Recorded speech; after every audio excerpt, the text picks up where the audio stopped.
During the past month, Mayor Mickey Thompson, on his Ask the Mayor program, is shown moderating and presiding over a panel discussion at the Georgia Municipal Association annual meeting. That panel included 2 members of the state senate, a mayor, and 2 city managers. One of those city managers was Bryan Shuler of Gainesville. And Bryan was recently in Douglasville, and he and I sat down for a visit, and we'll have that during the second part of today's program. My first part of today's program will be a special guest, and when we come back, you'll see why I'm wearing my red and black tie and I have on my Georgia socks again today. Hope you'll stay tuned.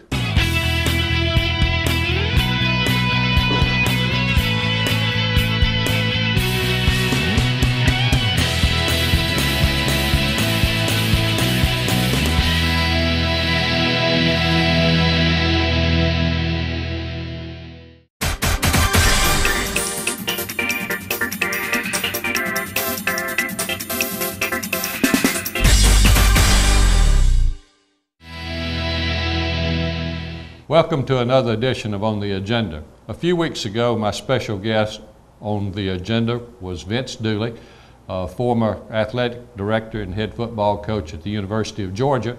Today I have another special guest, and it's the other member of that famous family, Barbara Dooley. Barbara, it's great to have you in Douglasville and on the agenda. I am so glad to be here on the agenda and to hear all about this. What a great, great opportunity.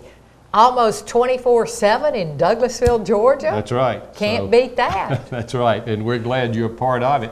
But what brings you to Douglasville today? You drove over from Athens earlier this morning? I did, and I think I am the closing speaker of your 3-day event here, talking about downtown, right, the community downtown, right, and what's happening in downtown in Douglasville. I'm thinking Athens, but I'm in Douglasville, right? That's right. Well, and we may have some people from Athens here. This is the annual meeting of the Georgia Downtown Association. So we've had people here from downtowns from throughout the state. It's been a great opportunity for us to showcase Douglasville. And we've had a very busy week, and we're glad you're part of the grand finale. And our city's community and downtown services director, Marcia Hampton, who's frequently on City TV, yeah. She will be installed as the new president of this organization, and we're Is that delighted. good or bad? Oh, that'll be great. It'll be great for the city. But you know, I know our audience would be very disappointed if we didn't talk about some football, but there are a few other things I'd like to do first. When Coach Dooley was on, one of the things that we talked about was the great amount of philanthropic work that the 2 of you have done in Georgia over the years, your energy, your talents, your time.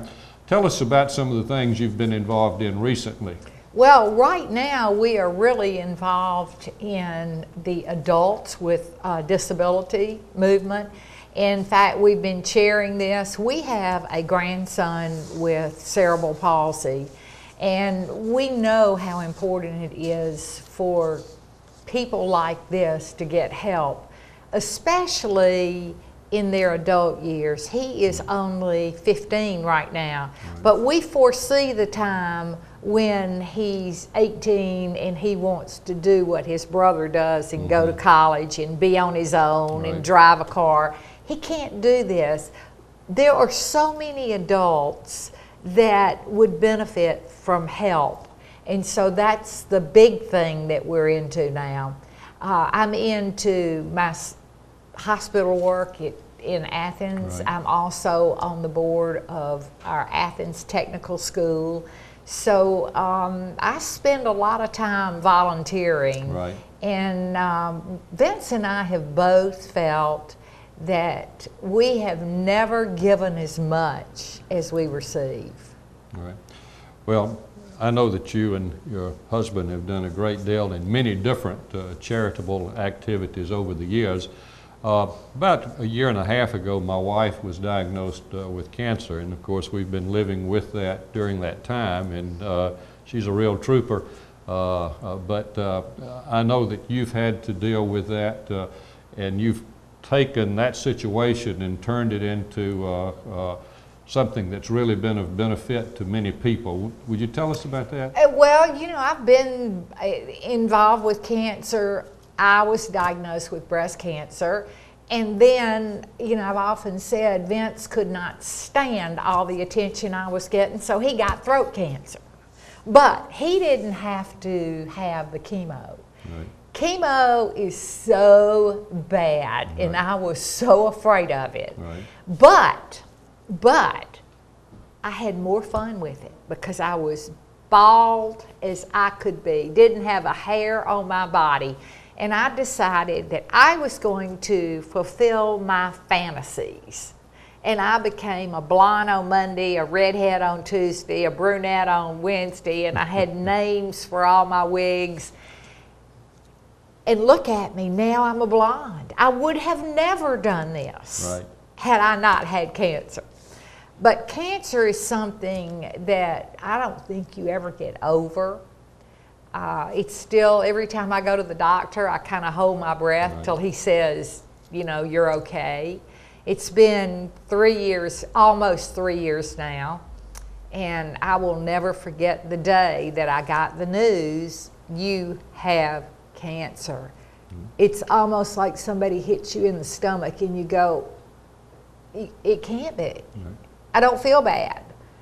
But it's something you have to deal with, and I've always said that you never know what's going to happen in life, and your attitude has got to be such that you can deal with it and not be miserable and make everybody around you miserable. Right. Well, we appreciate all that you have done on the message that you have carried. And, Thank you. And you mentioned a couple of members of your family. Give us a little rundown on the family. Well, we have 2 boys and 2 girls, and my 2 girls, one lives, she just moved out of Athens and she lives in Duluth now, and she is a life coach. Do you know what a life coach is? No. I never knew what it was either, but she gets people that have trouble functioning in life. Mm-hmm. I mean, you know, they just can't get a handle on it. She Right. deals with that. Right. And then I have another daughter who lives in Atlanta. My oldest daughter has 3 children, and one graduated from Vanderbilt.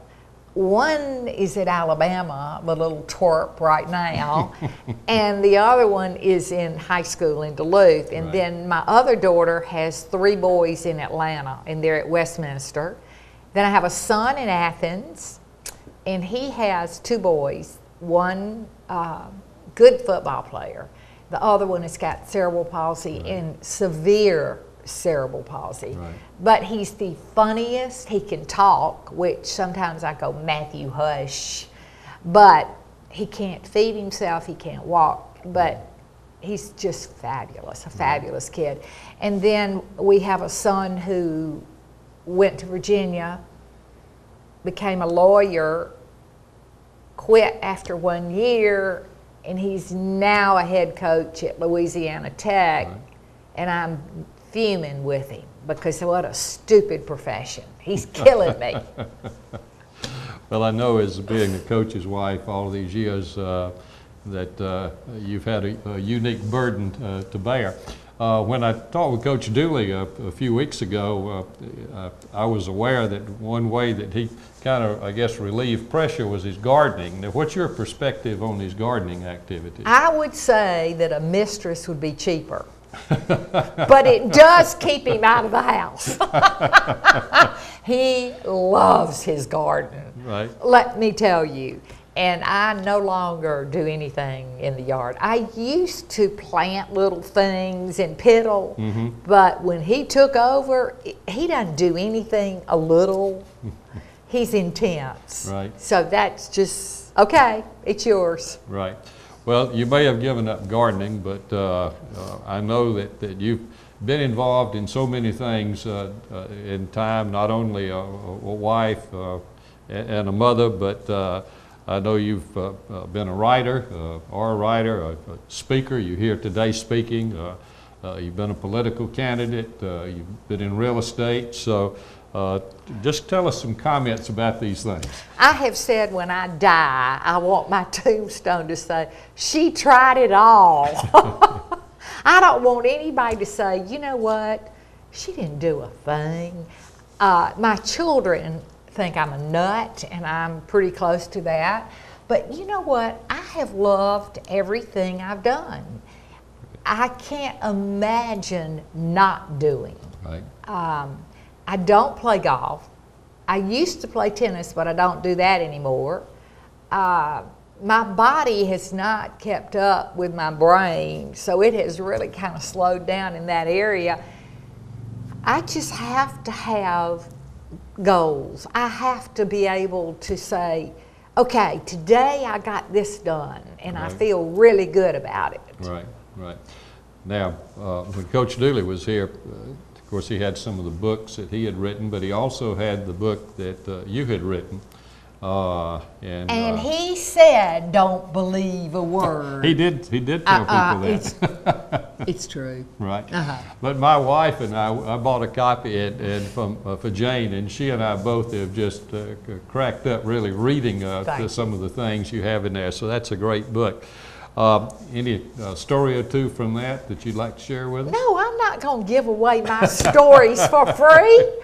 Sounds like a great idea to me. And don't pass it around. Make them buy it. Okay. I'll keep that in mind. As we close, I'm going to give you just a period of time for whatever you want to say about Georgia football in your years in Athens. Well, I will have to say that it was a fabulous run for us. I'm not sure that I ever thought it would be over. When you're going through it, you just think, oh, one more year, and then it's over, which I was not ready for it to be over. Right. I wanted Vince to stay on a little while longer, but he chose not to do that, so I had to respect that. He was the one getting up and going to work every day. But I loved most every minute of it. The losses got harder and harder, and I could see it was taking its toll, on him. Right. I don't think coaches today are going to last as long as the Dooleys and the Paternos and Bobby Bowden. I just think it's too much pressure now that I think coaches today are going to coach 10, 15 years, and they're going to say, I can't do this anymore. It's wearing. But the stakes are a lot higher now. Back when we were in football, it was so different. We all loved each other. I mean, I knew Coach Bryan. I knew Coach Jordan. I knew all the SEC coaches. We were really like family. But they don't have that same spirit that we had. Right. It's different. Right. Well, we're delighted that both of you passed this way as a University of Georgia graduate. And can I tell you, it's the first time that I've come down this road that I didn't get stopped. The first time ever.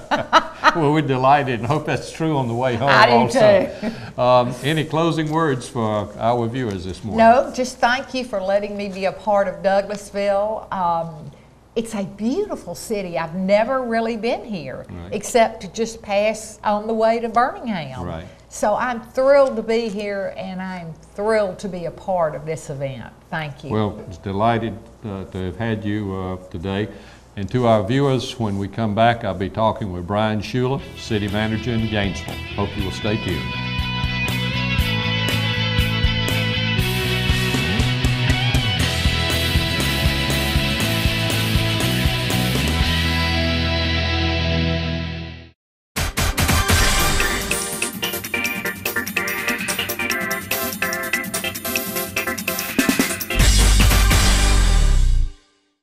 I'm a single mother of 2 kids. I work a lot. I come home tired. We do miss a lot. He dropped off for a whole month. Sometimes I would talk to him and he wouldn't even turn around and look at me. I just get frustrated because in any way that I talk to him, it just doesn't go through his head. I didn't give up because there's always hope that they'll snap out of it. Give your team the boost they need to graduate. Call 1-877-4AKID or join us at boostup.org for tips and advice. Hi, I'm Shan Weeks with Keep Douglasville Beautiful, and My City TV is good for the environment.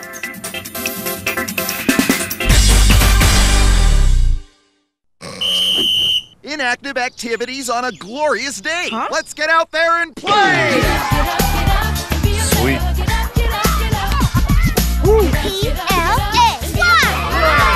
There are lots of great play ideas online.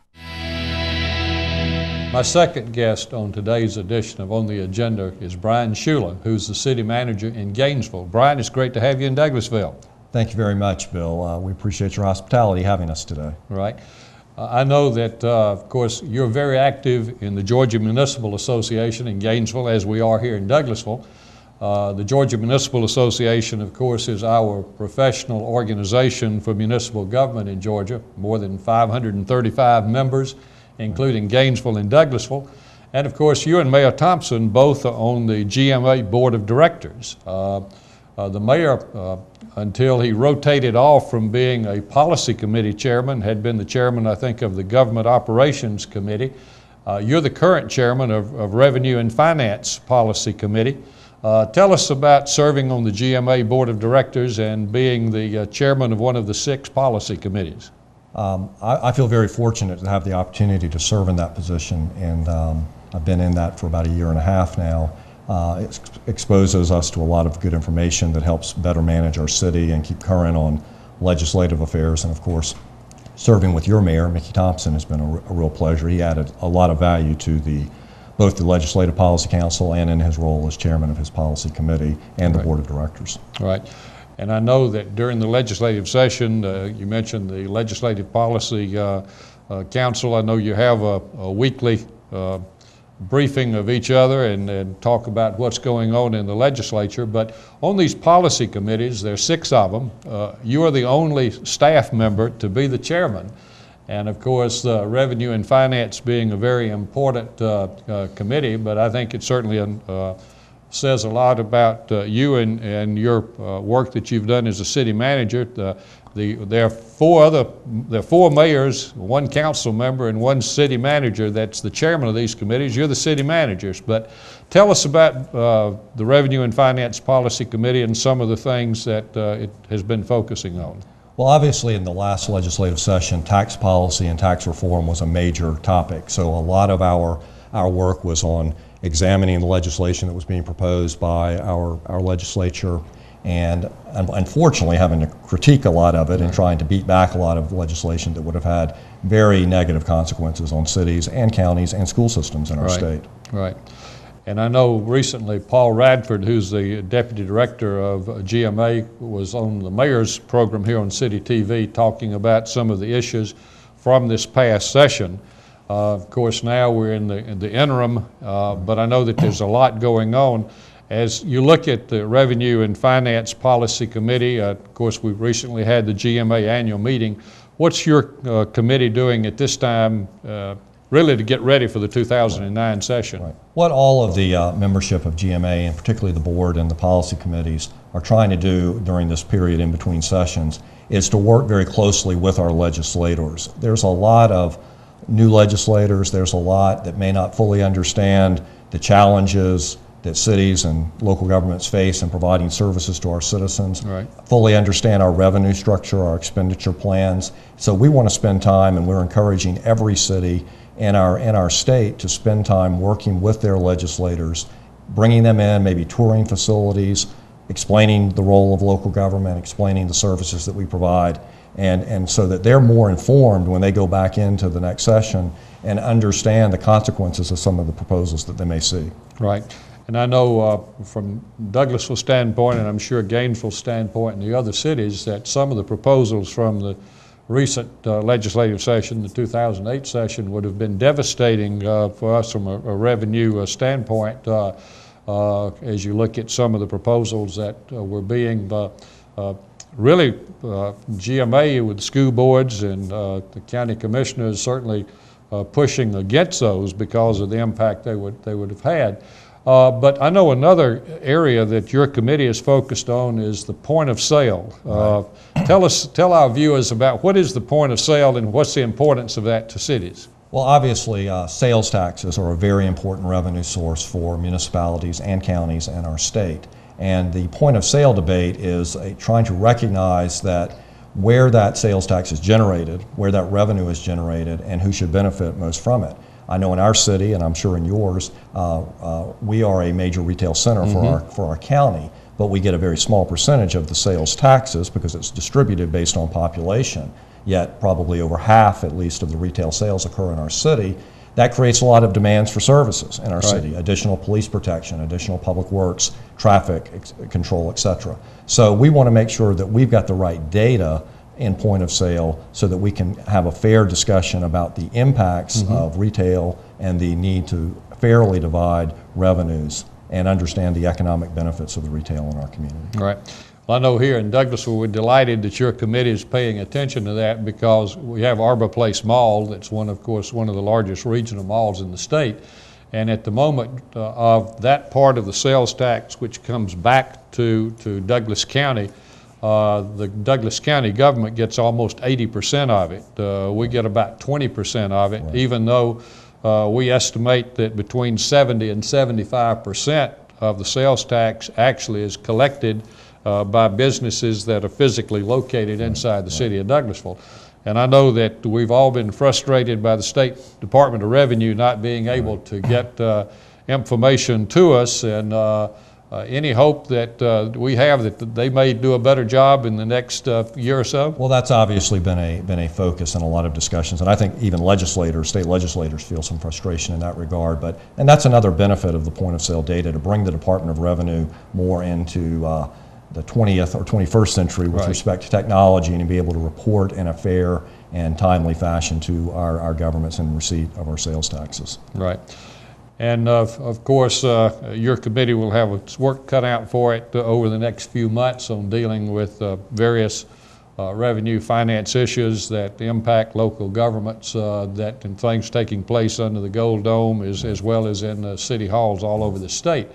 Last 2 or 3 years, it's been my pleasure to serve with you on the Georgia Municipal Association's City Managers Advisory Committee. I think the two of us and a dozen other city managers are in that position, and we meet 3 or 4 times a year to give our reactions to the legislative policy initiatives as well as other programs in GMA. Tell me about how you feel about the work that we do and how it may benefit the Georgia cities. Well, I think there's a twofold benefit in that committee. It allows the staff of GMA, who was lobbying for legislation, for or against particular legislation, to get a very strong handle on how it's going to impact a city. And by hearing from the managers throughout the state, all of whom face different circumstances in their particular cities, it gives them a good base of information to look at legislation and study it and determine what impacts it might have. And it's also an opportunity for each of our managers to have an information exchange. I can sit and talk with you about a particular issue you may be facing here in Douglasville that we have in Gainesville, and share some common solutions to those issues. Right. Before we move away from the statewide focus, any other comments that you have this morning? Well, I think on the tax issue, I want to make one comment. There's a lot of discussion that somehow local governments were insensitive to the concerns of the taxpayer, and that some of the legislation was reflective of that. Which, if you think about it, the taxpayer, they are our citizens. We are close to the taxpayer. We provide services. We go to church. We work with. We socialize with the taxpayer. No official, and there's no official more than a city official who wants to lower the tax burden on their citizens. Right. What we're trying to do is make sure in looking at tax reform that we protect the diversity of revenues that we enjoy that lessen that burden on our taxpayer. So that's a very important part, and something that I think some in the legislature are misrepresenting somewhat about their legislation. Right. Let's turn away from the statewide issues. A couple of things from a local standpoint. We've got Gainesville and Douglasville. Now, I think we've got a lot more in common than the fact that our cities' names both end in Ville. That we both are regional trade centers. Of course, Gainesville, I know in growing up in northeast Georgia that Gainesville's a retail trade center for the northeast Georgia mountains area, and of course we in Douglasville, we say that we're the retail trade center for West Metro, the West Central Georgia area, and even part of East Alabama.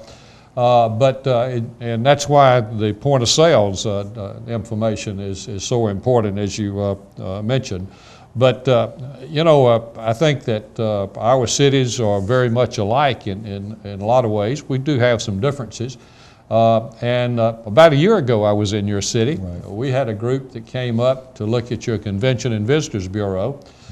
We got some good ideas. Great. And appreciate the opportunity we had. And of course, you're in Douglasville this morning here at City TV. So tell us what brought you to Douglasville to look at on City TV. Well, actually, at the Georgia Municipal Association Convention in Savannah in June, I was able to attend a very informative session on communicating with the public. And Kelly was one of the presenters, and she talked a lot about your City TV, and we have a cable television program in our community, but we wanted to learn how we could improve upon it and see some of the things you were doing here in Douglasville, and Kelly and Jason have been gracious hosts today and showing me and my staff around and being able to participate with you today on this show as well. Right. Well, this was a bonus that since we had you in town, wanted to take that opportunity for you to be on the agenda.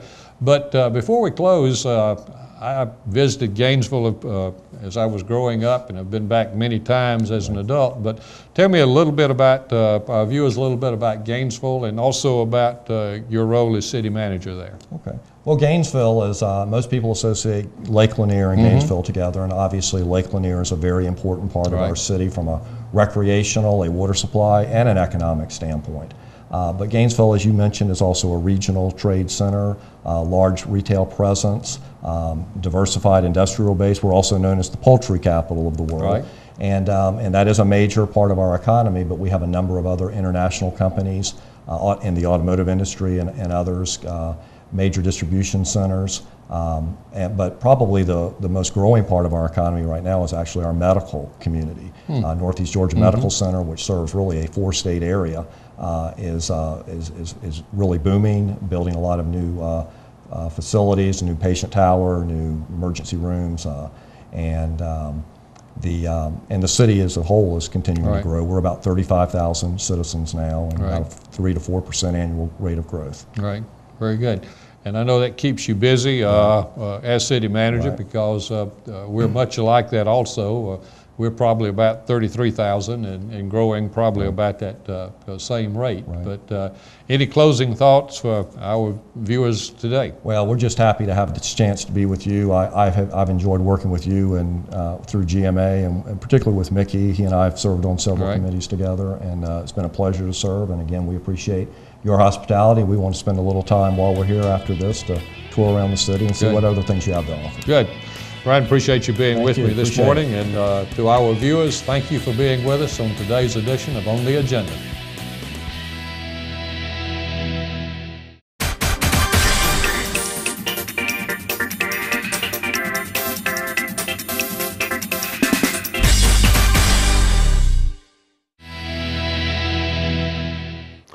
I hope you have enjoyed today's program with my special guest, Barbara Dooley, a well-known personality in her own right, as well as being the wife of former University of Georgia athletic director and football coach Vince Dooley, and also Gainesville City Manager Bryan Shuler. I hope you will join me the next time on the agenda.